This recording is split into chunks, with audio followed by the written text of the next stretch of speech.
Hello dear, जितने भी second year के डियर स्टूडेंट हैं, तो आपको यहाँ पे वेलकम करता हूँ नए वीडियो के साथ। MSN 1 medical surgical nursing 1।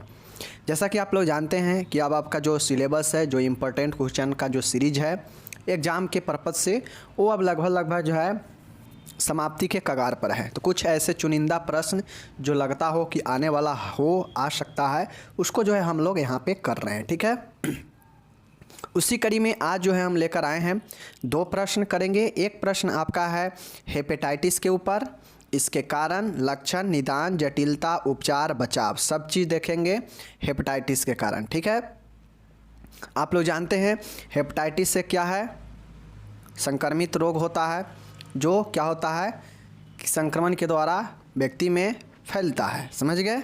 चलिए, और एक क्वेश्चन है आपका एम्फाइमा के ऊपर। किसके ऊपर? एम्फाइमा के ऊपर, तो उसको भी हम लोग देखेंगे। ठीक है, दोनों प्रश्न इंपॉर्टेंट है 5 नंबर के लिए या 10 नंबर के लिए भी। ठीक है, चलिए देखिए हेपेटाइटिस होता क्या है।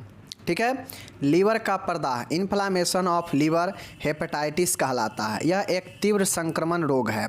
इंटेरोवायरस इसका रोग कारक होता है। यह ओरोफिकल, ठीक है ना, यह ओरल फीकल मार्ग द्वारा फैलता है। मतलब यह जो है भोजन उजन या मल के रास्ते जो है ये फैलता है। यह मुख्यतः 5 प्रकार के होता है, जैसे ABCDE। समझ गए? ये 5 प्रकार के इम्पोर्टेंट होता है।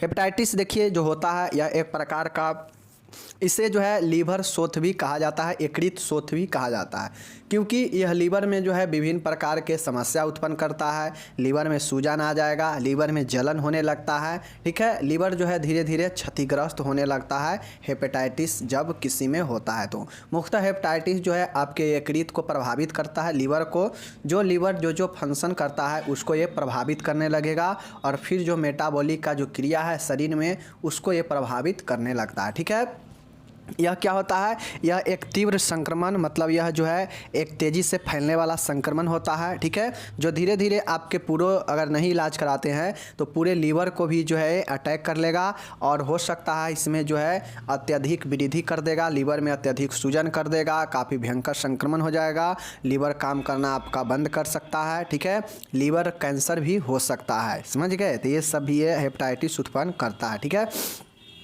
जो किसके कारण होता है, तो एंटेरोवायरस के कारण होता है, जो ओरल फीकल मार्ग के द्वारा फैलता है। समझ गए? ये 5 प्रकार के कुल होता है, ABCDE। समझ गए?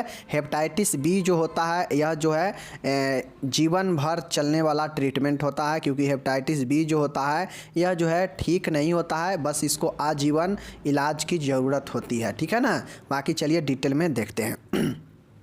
कारण देखिए कि हेपेटाइटिस होने का भाई क्या कारण है, क्या कारण हो सकता है। तो देखिए हेपेटाइटिस होने का, हेपेटाइटिस वायरस कारण है, जिसको आप लोग देखे हैं हेपेटाइटिस A होता है, B होता है, C होता है, D होता है, E होता है, 5 प्रकार का। और ये हेपेटाइटिस वायरस इसका जो है मुख्य कारण होता है। उसके बाद हर्पिस जो वायरस होता है ये भी इसका कारण होता है।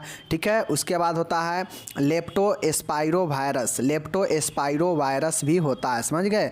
लेप्टोस्पाइरोसिस होता है, लेप्टोस्पाइरोसिस होता है, हर्पिस वायरस होता है, हेपेटाइटिस वायरस होता है। ठीक है, लेप्टोस्पोरोसिस याद रखिएगा, लेप्टोस्पाइरोसिस याद रखिएगा। ओके, चलिए यहाँ पे देखिए साइटोमेगला वायरस भी होता है इसका कारण। ठीक है, शराब पीना, अत्यधिक एल्कोहल पीने से भी हो सकता है।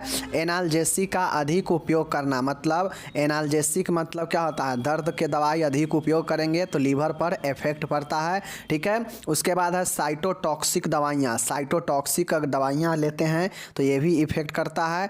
थायराइड रोग की दवाई, थायराइड मेडिसिन, ठीक है ना, किसी को अगर थायराइड का रोग होता है, शरीर फूलता है तो थायराइड का दवाई लेता है, तो अगर वो थायराइड का दवाई ज़्यादा मात्रा में लेने लगेगा, यानी ज़्यादा पावर का, तो जो है उसको लीवर पर इफ़ेक्ट करेगा। ठीक है ना, उसके बाद दूषित पानी, भोजन, दूध, ये सब लेने से, जिसको लीवर का बीमारी होता है उसको जो है दूध नहीं लेना चाहिए, चाय बंद कर देना चाहिए। ठीक है ना, दूषित पानी नहीं लेना चाहिए, दूषित भोजन या कुछ भी दूषित जो है नहीं लेना चाहिए, चूँकि यह ओरल फीकल मार्ग से ही होता है। समझ गए ना?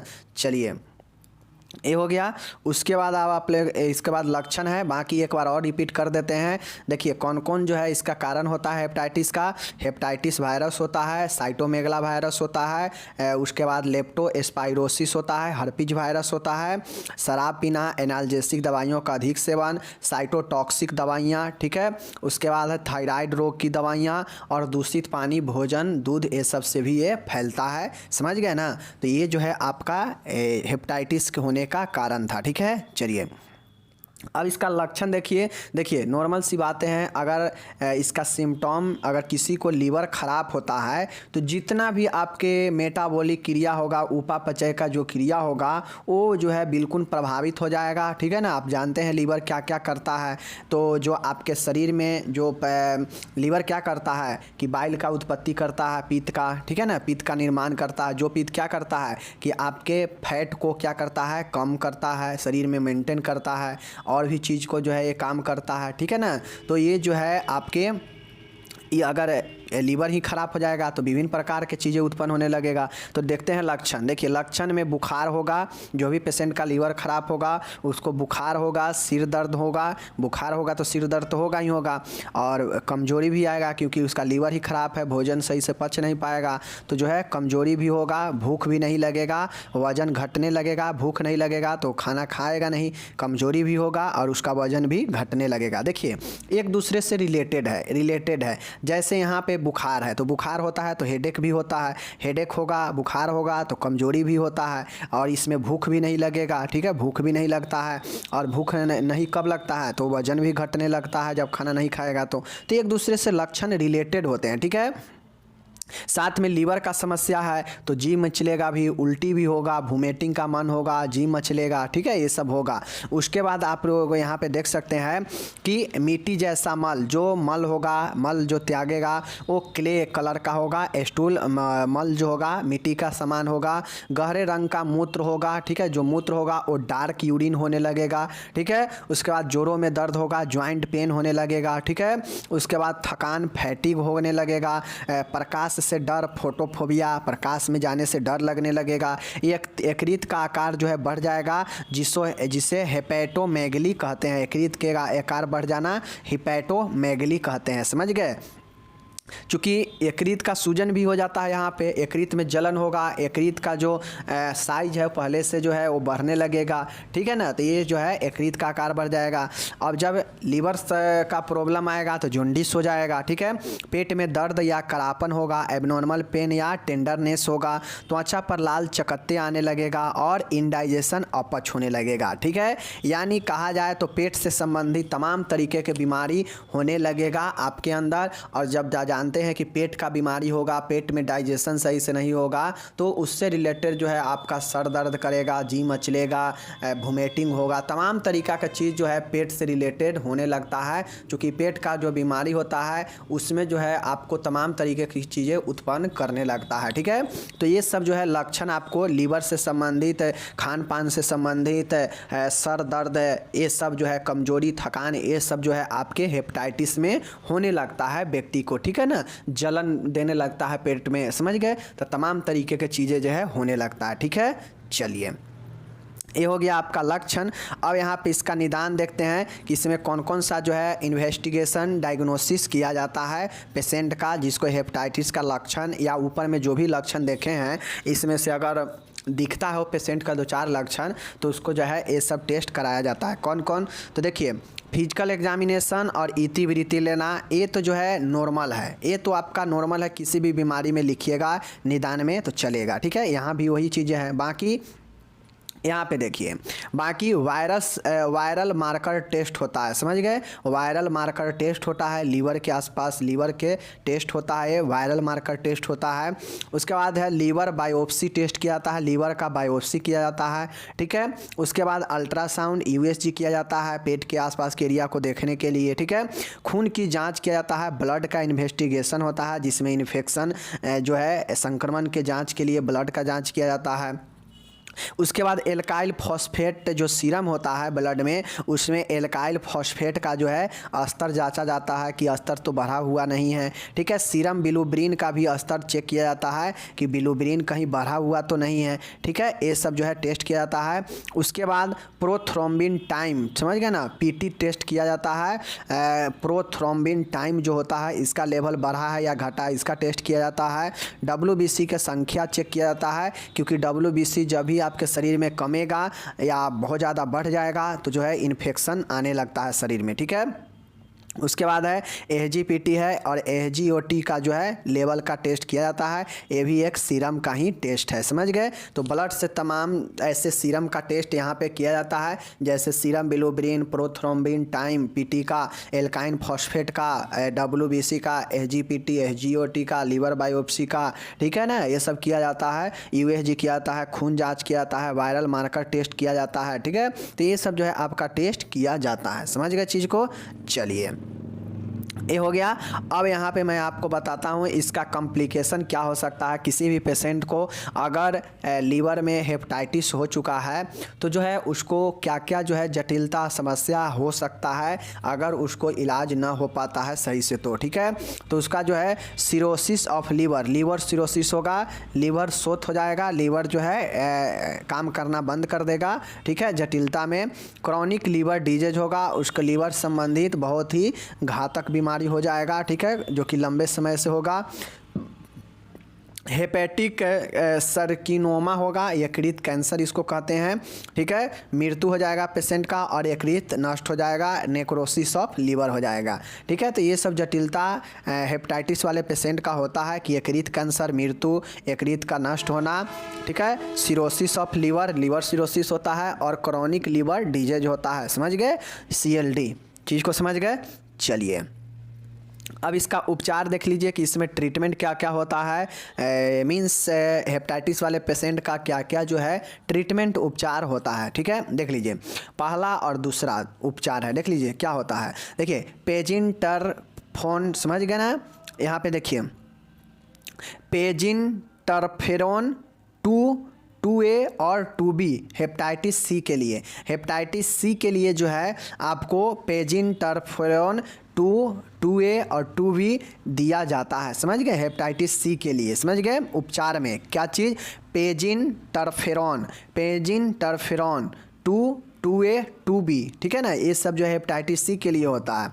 जबकि एडवोवीर और एडवोवीर DP वॉक्सिट हेपेटाइटिस B के लिए। ठीक है, उपचार में जो है आपका पेजिनटरफेन 2A 2B हेपेटाइटिस C के लिए। ठीक है, और एडोवीर और डिपोविट, समझ गए ना, एडोवीर DP वॉक्सिट हेपेटाइटिस B के लिए। ठीक है, मात्र दो ही हैं, याद कर लीजिएगा इसको कि पेजिनटरफेन 2A 2B हेपेटाइटिस C के लिए, जबकि हेपेटाइटिस B के लिए जो है एडोवीर डिपोवॉक्सिट दिया जाता है, समझ गए, उपचार में। ओके, चलिए, ये हो गया। अब इसका रोकथाम, प्रिवेंशन एंड केयर क्या होता है देख लीजिए। हेपेटाइटिस के प्रति टीकाकरण किया जाता है। आप लोग जानते हैं कि हेपेटाइटिस का जो है टीका भी, इम्यूनाइजेशन भी दिया जाता है। तो इसके रोकथाम में सबसे पहला है हेपेटाइटिस का टीका दिया जाता है ताकि जो है पेशेंट का हेपेटाइटिस ना हो। ठीक है, यदि कोई व्यक्ति हेपेटाइटिस A वायरस के संपर्क में आए तो उसे इम्यूनोग्लोबिन 2 सप्ताह के अंदर एडमिनिस्ट्रेटर किया जाना चाहिए। किसी को अगर हेपेटाइटिस A होता है तो उससे जो है इम्यूनोग्लोबिन, जो कि क्या है आपका इम्यूनिटी का एक प्रकार है, समझ गए, इम्यूनोग्लोबिन जो है IMG जो होता है, IMG जो होता है A वाला जो है 2 सप्ताह के अंदर जो है दिया जाना चाहिए हेपेटाइटिस A वाला को, समझ गए। चलिए, रोकथाम में है कि हेपेटाइटिस वाले रोगी को उपयोग में लाए गए उपकरणों को हाइपोक्लोराइट 1% में डुबोकर रखना चाहिए एवं अलग से नष्ट करना चाहिए। ठीक है, देखिए, हेपेटाइटिस वाले पेशेंट का चूँकि यह एक वायरल रोग है, तो चूँकि उसके यकृत को इन्फेक्शन है, अगर वो पॉजिटिव है तो उस कंडीशन में अगर किसी को किसी हेपेटाइटिस वाले पेशेंट का कोई भी डायग्नोसिस वगैरह कुछ भी उपचार में अगर कोई उपकरण का इस्तेमाल किया गया है तो उससे जो है हाइपोक्लोराइट में 1% हाइपोक्लोराइट में डुबो कर रखना चाहिए, ताकि जो है उसका जो असर है वो संक्रमित जो है वो ख़त्म हो जाए। ठीक है ना, याद रखिएगा, ऐसे रोकथाम किया जाता है। ठीक है, रोगी को उपचार करने से पूर्व दस्ताने अवश्य पहनना चाहिए। जिसको भी हेपेटाइटिस पॉजिटिव हो तो उसे जो है संभल कर रहना चाहिए, उसके जो है उपचार करने से पहले अपना दस्ताना ज़रूर पहने। ठीक है, रोगी के उपयोग में लाए गए रेक्टल थर्मामीटर को डिस्कार्ड कर देना चाहिए। समझ गए, जो भी रोगी है उसको जो है रेक्टल मतलब मलाशय से जो मलाशय से मतलब मल द्वार से टेम्परेचर लेने के लिए जो थर्मामीटर का अगर यूज किया गया है उससे जो है डिस्कार्ड कर देना चाहिए, हटा देना चाहिए। ठीक है, नेक्स्ट है रोगी के ऊपर उपयोग में लाए गए सभी उपकरण नीडल आदि को प्रॉपर डिस्कार्ड करना चाहिए। ठीक है, वैसे हेपेटाइटिस वाला पेशेंट के लिए अगर कुछ भी उपयोग में उपकरण जैसे नीडल वगैरह उपयोग में लाए हैं तो उसे जो है तुरंत अच्छे तरीक़ा से डिस्पोज कर देना चाहिए। ठीक है ना, ताकि उसके संपर्क में उससे जो है टच कोई और व्यक्ति ना हो। हेपेटाइटिस बी के लिए इम्यूनाइजेशन किया जाना चाहिए। एनर्जिक वी इकोम बी वैक्स HB ठीक है का उपयोग करना चाहिए। ठीक है, देखिए इसके लिए एक आता है HBAS से जो है इसके लिए एक टेस्ट आता है, जो अगर HBAS अगर कोई पॉजिटिव है तो समझ लीजिएगा कि वैसे पेशेंट को जो है हेपेटाइटिस होगा। समझ गए, तो हेपेटाइटिस बी के लिए जो है इम्यूनाइजेशन किया जाना चाहिए, टीकाकरण, जैसे इनर्सिक्स बी और रिकॉम बी वैक्स HB का उपयोग किया जाना चाहिए बी के लिए। समझ गए। चलिए 8वां देखिएगा कि ब्लड डोनर की स्क्रीनिंग की जानी चाहिए। जो भी ब्लड डोनर किया हो उसका स्क्रीनिंग ज़रूर करें। जो भी ब्लड करने वाला रक्तदान हो उसको ब्लड का स्क्रीनिंग ज़रूर करें, ताकि उसमें हेपेटाइटिस तो नहीं है इसका चेक हो सके। ठीक है, 9th है गर्भवती महिला की वायरल मार्कर जांच करनी चाहिए। जो भी गर्भवती महिला है उसको वायरल मार्कर का जांच करनी चाहिए। ठीक है, यौन संबंध बनाते समय निरोधक का उपयोग करने की सलाह देनी चाहिए। चूँकि हम लोग पढ़े थे वहाँ पे जब हम लोग यौन STD वाला सेक्सुअल ट्रांसमिटेड डिजीज के जब लिस्ट में पढ़े थे तो आप लोग देखे होइएगा वहाँ पे हेपेटाइटिस भी था ना। तो यहाँ पे देख सकते हैं आना गया कि यौन संबंध बनाते समय निरोधक का उपयोग करने की सलाह देनी चाहिए। क्यों देनी चाहिए? क्योंकि अगर कोई व्यक्ति अगर हेपेटाइटिस से संक्रमित होगा और फीमेल के साथ अगर वो रिलेशन बना रहा है तो उस कंडीशन में अगर फीमेल गर्भवती होगी तो जो है उसका जो है संक्रमण फैल जाएगा उस स्त्री में भी। समझ गए, तो ये चीज़ें होता है। नेक्स्ट यहाँ पे देखिएगा संवेदनशील व्यक्तियों का पता लगाकर इम्यूनाइजेशन करना चाहिए एवं स्वास्थ्य शिक्षा प्रदान करना चाहिए। जो भी व्यक्ति लगे कि उसमें जो है लीवर से संबंधित कोई समस्या है तो जो है उससे क्या करें कि इम्यूनाइजेशन टीकाकरण करना चाहिए हेपेटाइटिस का, और स्वास्थ्य शिक्षा बताएं कि कैसे रहना है, कैसे खान पान करना है। ठीक है, ये हो गया। अवरोधक नर्सिंग बैरियर नर्सिंग का उपयोग करना चाहिए। बैरियर नर्सिंग आप लोगों को पता है कि ये जो है संक्रमण जो है दूसरे व्यक्ति में ना फैले, इसके लिए जो है नर्स और पेशेंट के बीच में इसको जो है बैरियर नर्सिंग का पालन किया जाता है। ठीक है ना। 13 है रोगी को आइसोलेट रखना चाहिए, मतलब रोगी को अलग रखना चाहिए सबसे। ठीक है, और नेक्स्ट है कि रोगी की व्यक्तिगत स्वच्छता का ध्यान रखना चाहिए। चूँकि यह एक लीवर का बीमारी है, यह फैलने वाला है तो यह सेक्सुअल ट्रांसमिटेड से भी फैल सकता है। ठीक है, या जो है विभिन्न तरीके के चीज़ से फैल सकता है। जिसको हेपेटाइटिस बी हो उसको जो है क्या करना चाहिए, हीमोग्लोबिन जो है प्रत्येक सप्ताह जो है कम से कम 2 सप्ताह के अंदर जो है उसको ज़रूर देना चाहिए इम्यूनोग्लोबिन का। हेपेटाइटिस बी वाले को इम्यूनाइजेशन किया जाना चाहिए क्या चीज़ का, इनर्सिक्स बी का, रिकॉम्बी वैक्स HB का। ठीक है ना, ये सब देख लीजिए। प्रॉपर जो भी उपकरण उसके उपयोग में लाया जाता है उसको साफ करना चाहिए। ठीक है, और जो हेपेटाइटिस A के वायरस के संपर्क में आए हो उसे इम्यूनोग्लोबिन 2 सप्ताह के अंदर एडमिनिस्ट्रेट मतलब लगाना चाहिए। समझ गए, तो ये सब जो है आपका हो गया हेपेटाइटिस वाले पेशेंट का रोकथाम। बाकी उपचार में देख लीजिए उपचार में 2 था कि जिसको हेपेटाइटिस सी होगा उसके लिए पेजिनटेरफोन 2A 2B है, पेजिनटरफेरॉन 2A 2AB, समझ गए। उसके बाद है एडेफोविर और डीपीवॉक्सिट हेपेटाइटिस बी के लिए, समझ गए। सी के लिए पेजिनटेरफोन और हेपेटाइटिस बी के लिए एडिफोर और डीपीवॉक्सिट, समझ गए। चलिए ये हो गया आपका ओके। अब चलिए हम लोग को एक नेक्स्ट क्वेश्चन है, यहाँ पे देखिए नेक्स्ट क्वेश्चन क्या है कि एम्फाइमा क्या है, इसके कारण, लक्षण, जटिलता, निदान एवं उपचार लिखिए। ठीक है, क्या पूछेगा आपसे, एम्फाइमा। देखिए एम्फाइमा हिंदी में एम्फाइमा लिखा है, लेकिन इंग्लिश में पढ़िएगा तो क्या होगा, एम्पाइमा। और एक होता है एम्फाइस्मा, एक क्या होता है, एम्फाइसेमा, ये है एम्फाइमा, और एक होता है एम्फाइसेमा, समझ गए। तो दोनों का नाम जो है आप लोग को लगेगा कि दोनों को एक ही जैसे नाम है, तो इसलिए मैं बता दिया है वो अलग है। एम्फाइस्मा जिसको होता है तो जो फेफड़ा का जो एल्वोली होता है, जो वायु कोष्ठ होता है जहाँ पे वायु जमा होता है, उसमें जो है संकुचन विस्तारण होने लगता है, वो जो है उसमें बहुत ज़्यादा विस्तारित हो जाता है, डिस्टिलेशन उसमें हो जाता है, समझ गए। तो वो हो जाता है वायु से संबंधित चीज़ें होगा तो हो जाएगा एम्फाइस्मा, समझ गए। जबकि प्लूरल कैविटी में पस भर जाएगा, द्रव भर जाएगा, तो वो होता है एम्फाइमा, जो कि हम लोग अभी यहाँ पे देख रहे हैं। ठीक है, देखिए एम्फाइमा क्या होता है, देखिए प्लूरल कैविटी में मवाद यानी पस एवं अपघटित ऊतकों नेक्रोटिक टिश्यू का जमाव होना एम्फाइमा कहलाता है। मैंने क्या बताया कि जैसे आपका किसी भी व्यक्ति का जैसे ए फेफड़ा है, समझ गए, ए फेफड़ा है, दोनों साइड में फेफड़ा होता है ना, दोनों साइड में फेफड़ा होता है।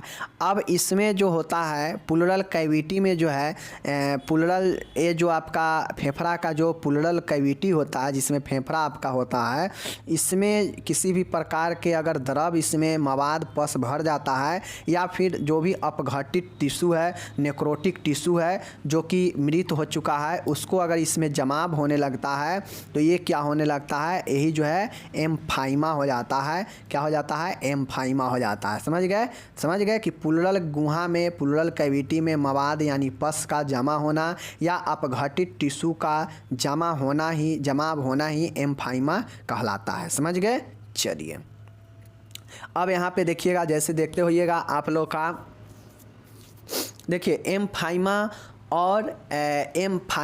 और जो आपका प्लूरल इफ्यूजन है, कहीं ना कहीं दोनों में एक ही चीज़ होता है, बस अंतर ये होता है कि किस स्थान पर जो है जमा हो रहा है। प्लूरल इफ्यूजन था तो वहाँ पे जो आपका फेफड़ा था, फेफड़ा के जो है दोनों लेयरों के बीच में जो है वहाँ पे पस मवाद या कोई भी द्रव वगैरह जमा हो जाता था वहाँ पे, तरल पदार्थ, ठीक है ना, तो वो हो जाता है प्लूरल इफ्यूजन। ठीक है, जबकि यहाँ पे एम्फाइमा है तो यहाँ पे प्लूरल कैविटी मतलब जहाँ पे फेफड़ा है, जिस गुहा में, उस गुहा में पस जमा हो जाएगा या अपघटित जो है कोई टिश्यू वगैरह जमा होने लगेगा तो वो हो जाता है एम्फाइमा, समझ गए। चलिए इसका कारण देख लीजिए कि कारण क्या होता है। ठीक है, देखिए कारण में जीवाणु ई कोली स्यूडोमोनस, समझ गए, जीवाणु कौन सा, ई कोली और स्यूडोमोनस के कारण ये हो सकता है। पसलियों का संक्रमण या चोट लगना, रिब्स में चोट लग जाएगा, क्योंकि रिब्स जो है हमारे प्लूरल एरिया को जो है ढक कर रखता है, सुरक्षा देता है, तो पसली में चोट लगेगा तो दबाव कहाँ जाएगा, प्लूरल में जाएगा, प्लूरल कैविटी में दबाव जाएगा, तो इसके कारण जो है चोट लगने से या पसलियों में संक्रमण होने से भी जो है वहाँ पे खतरा होगा, समझ गए। निमोनिया होने से, टीबी होने से, निमोनिया में क्या करता है कि जो आपका फेफड़ा है, फेफड़ा के बाहरी परत क्या होता है, संक्रमित हो जाता है, ठीक है ना, तो उसमें जो है क्या होता है कि ये संक्रमित होगा। अब संक्रमित होते होते क्या होगा कि इससे जो है मवाद पस निकलने लगेगा, ठीक है, तो ये हो सकता है। साथ में टीबी होने से भी, समझ गए, बहुत ज़्यादा खांसी होगा, बहुत ज़्यादा बलगम जमा होने लगेगा, तो वो बलगम अगर प्लूरल कैविटी में जाके जमा होने लगेगा तो ये जो है क्या हो जाएगा, आपका एम्फाइमा हो जाएगा, एम्फाइमा हो जाएगा। सेप्टिसीमिया के कारण, क्या चीज़ के कारण? सेप्टिसीमिया के कारण। सर्जरी के पश्चात हो सकता है, सर्जरी के पश्चात भी हो सकता है, ठीक है ना। सर्जरी मतलब जानिए रहे हैं, ऑपरेशन के बाद, ठीक है। तो ये जो है आपका कारण बनता है। देख लीजिए, अगर जीवाणु कोई कारण संक्रमण होता है तो ई कोली है, स्यूडोमोनास है, ठीक है। पसलियों में चोट या पसलियों का संक्रमण भी हो सकता है एम्फाइमा होने का कारण। निमोनिया या टीबी अगर किसी को हुआ है तो प्लूरल कैविटी में जो है जमा होने लगेगा तरल पदार्थों का, पस का, समझ गए। चलिए, सेप्टिसीमिया के कारण और सर्जरी के पश्चात आदि, समझ गए। तो ये सब जो है आपका होने लगता है, तो यही जो है एक कारण बनता है व्यक्ति में एम्फाइमा का, समझ गए। चलिए,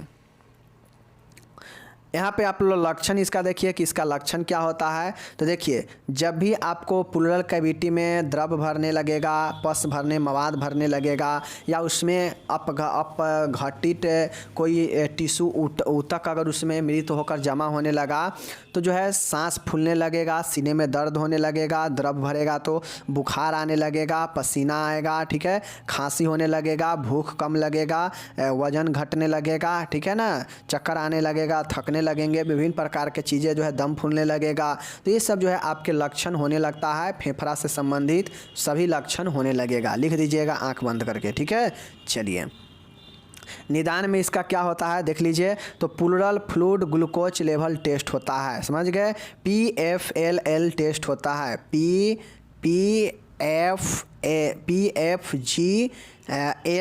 PFGLT टेस्ट होता है। P for pleural, F for fluid, G for glucose, L for level, T for test. Pleural fluid glucose level test होता है, समझ गए। चलिए, प्लूरल फ्लूइड का AFB परीक्षण किया जाता है। क्या चीज़ परीक्षण किया जाता है? AFB परीक्षण किया जाता है, समझ गए। चलिए, एक होता है थोरासेंटेसिस का टेस्ट किया जाता है। क्या चीज़ का? थोरासेंटेसिस का जो है टेस्ट किया जाता है। उसके बाद देखिए यहाँ पे प्लूरल बायोप्सी होने, प्लूरल जो है बायोप्सी हो सकता है, समझ गए। कल्चर सेंसिटिविटी टेस्ट हो सकता है, चेस्ट का एक्सरे और मॉन्टेक्स टेस्ट भी होता है टीबी वाले पेशेंट के लिए, समझ गए। तो ये सब जो है करा सकते हैं। जिस भी पेशेंट को लगे कि फेफड़ा के कैविटी में जो है तरल द्रव भर रहा है, पानी हो गया है, मवाद हो गया है, तो जो है क्या करना चाहिए कि उसको जो है culture sensitive test, pleural biopsy, x ray, Mantoux test, ये सब जो है कराया जा सकता है, समझ गए। साथ में pleural fluid glucose level test होगा कि प्लूरल में जो फ्लूइड है उसमें ग्लूकोज का लेवल कितना है, इसका टेस्ट होगा। प्लूरल फ्लूइड जो है भरा हुआ, उसका AFB परीक्षण किया जाएगा कि इसमें जो है कैसा है इसका फ्लूइड। थोरासेंटेसिस टेस्ट होगा। तो ये सब है तमाम तरीका का डायग्नोसिस किया जाता है वैसे पेशेंट का, ठीक है। साथ में टीबी के लिए मॉन्टेक्स टेस्ट भी होता है, चेस्ट एक्सरे भी होता है, कल्चर सेंसिटिव टेस्ट भी होगा, प्लूरल बायोप्सी भी होगा, ठीक है ना। चलिए, अब इसका जटिलता देख लीजिए कि भाई अगर किसी को फेफड़ा में अगर पानी पस भरने लगता है, फेफड़ा के गुहा में जहाँ पे फेफड़ा है, तो उसमें क्या होगा। तो देखिए, समझिए आप जो है एक टब है, समझ गए, एक टब है, ठीक है। एक टब है, इसमें पानी भरा हुआ है, इसमें क्या है, पानी भरा हुआ है। अब इसमें जो है आप काफ़ी दिनों तक जो है क्या करेंगे, काफ़ी दिनों तक जो है इसमें आप हाथ रखिए तो ये पानी क्या हो जाएगा, गंदा हो जाएगा। गंदा होने के साथ क्या होगा कि धीरे धीरे जो है वो पानी संक्रमित होगा और ये पानी आपको क्या करेगा, हाथ को भी संक्रमित करने लगेगा। ठीक इसी प्रकार से समझिए कि यह एक कैविटी है जहाँ पे दोनों फेफड़ा जो है हमारा अवस्थित है, हार्ट है यहाँ पे। तो क्या होता है कि ये जो आपका जिस कैविटी में, ये अपने कैविटी में, जिस भी कैविटी में दोनों का अपना अपना फेफड़ा का कैविटी है, जैसे ये फेफड़ा है, ये फेफड़ा है, ठीक है। ये अपने कैविटी में है और ये अपने कैविटी में है, समझ गए। तो इसमें अगर फेफड़ा में पानी वगैरह भर गया, पस वगैरह या अपघटित टिश्यू इसमें जमा हो गया, तो क्या होगा, संक्रमण करेगा, फेफड़ा को संक्रमित कर देगा। चूँकि ये जो द्रव है ये क्या है, संक्रमित द्रव है, कहीं से पानी उनी या पस वगैरह है जिसमें सूक्ष्म जीवाणु होगा ही, तो ये फेफड़ा को संक्रमित करने लगेगा, ठीक है। टीबी हो जाएगा, वैसे पेशेंट को टीबी हो जाएगा, जॉन्डिस हो जाएगा, रक्त का कमी हो जाएगा, चूँकि उसके फेफड़ा सही से काम नहीं करेगा तो ऑक्सीजन लाएगा नहीं, और ऑक्सीजन लाएगा नहीं तब ऑक्सीजन नहीं मिलेगा तो पूरे शरीर तक जो है ब्लड का कमी हो ही जाएगा। ठीक है, तो ये सब जो है जटिलता हो सकता है, फेफड़े का संक्रमण, टीबी हो सकता है, जॉन्डिस हो सकता है और रक्त की कमी हो जाएगा। ठीक है, तो एनीमिया, समझ गए। अब इसका उपचार क्या है देख लीजिए। तो ऐसे पेशेंट को एंटी ट्यूबरकल दवाइयाँ दिया जाता है। टीबी अगर हुआ है, लक्षण में जो टीबी देखे हैं ना, तो अगर टीबी हुआ है पेशेंट को, उसके कारण अगर एम्फाइमा हो रहा है तो जो है उसे टीबी के दवाई एंटी ट्यूबरकल दवाइयाँ देते हैं। ठीक है, उसके बाद है एंटीबायोटिक देते हैं इन्फेक्शन के लिए। ठीक है, जैसे ओफ्लोक्सासिन, एजिथ्रोमाइसिन। ओके, उसके बाद है इंटरकोस्टल ट्यूब ड्रेनेज, समझ गए ना, इंटरकोस्टल ट्यूब ड्रेनेज जो है पेशेंट के अंदर किया जाता है। ठीक है, समझ गए। उसके बाद देखिएगा कि लंग्स के थिकेड पार्ट, मतलब लंग्स का जो भी पार्ट मोटा है उसको सर्जरी द्वारा हटा दिया जाता है। ठीक है, उसके बाद हाइपोक्सीमिया के उपचार हेतु वो एडमिनिस्ट्रेटर किया जाता है। ऑक्सीजन के कमी है, शरीर में ऑक्सीजन नहीं ले पा रहा है सही से, तो उससे जो है ऑक्सीजन दिया जाता है, ऑक्सीजन एडमिनिस्ट्रेशन किया जाता है। समझ गए। तो ये जो है उपचार है, उपचार के लिए इंटरकोस्टल ट्यूब ड्रेनेज किया जाता है, एंटीबायोटिक दवाइयाँ दिया जाता है, एंटी ट्यूबरकल दवाइयाँ दिया जाता है। लंग्स थिकेड पार्ट, मतलब लंग्स का जो पार्ट ठीक हो चुका है, समझ गए, उसको क्या किया जाता है कि सर्जरी के द्वारा हटा दिया जाता है। ठीक है, अगर पेशेंट में हाइपोक्सीमिया हो रहा है, ऑक्सीजन का कमी हो रहा है, तो वो ऑक्सीजन एडमिनिस्ट्रेशन किया जाता है। समझ गए। चलिए, तो आपका यहाँ पे दोनों प्रश्न अच्छा से मैंने कर लिया, समाप्त हो गया आपका यहाँ पे हेपेटाइटिस और एम्पाइमा समाप्त हो गया। तो दोनों क्वेश्चन जो है बहुत शानदार है, हो सकता है जो है हेपेटाइटिस जो है आपके 10 नंबर में पूछ सकता है, समझ गए, या एम्पाइमा जो है ज़्यादा से ज़्यादा पूछेगा, एम्पाइमा आपका ज़्यादा से ज़्यादा पूछेगा तो आपका 5 नंबर में पूछेगा। ठीक है, हेपेटाइटिस 10 में पूछ सकता है या 5 में भी, समझ गए। ओके, चलिए मिलते हैं अगले वीडियो में, तब तक आप अपना ख्याल रखिए, धन्यवाद।